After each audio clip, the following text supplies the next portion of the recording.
The night was dark and the air was heavy with anticipation as a group of teenagers gathered in the woods.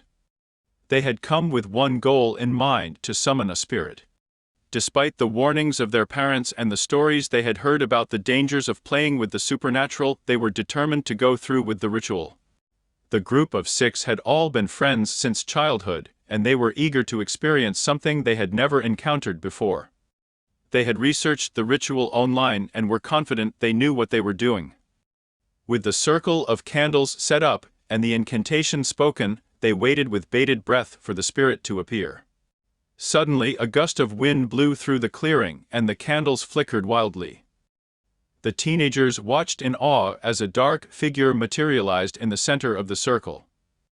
The spirit was angry and demanded to know why he had been summoned.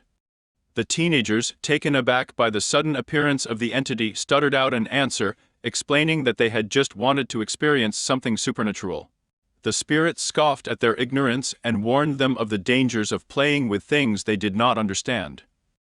But it was too late. The ritual had been completed, and the spirit was now bound to them.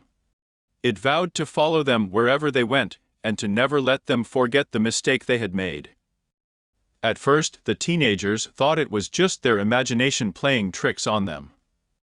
But soon, they began to notice strange things happening around them. Objects would move on their own, strange noises could be heard in the middle of the night, and they would catch glimpses of a dark figure lurking in the shadows.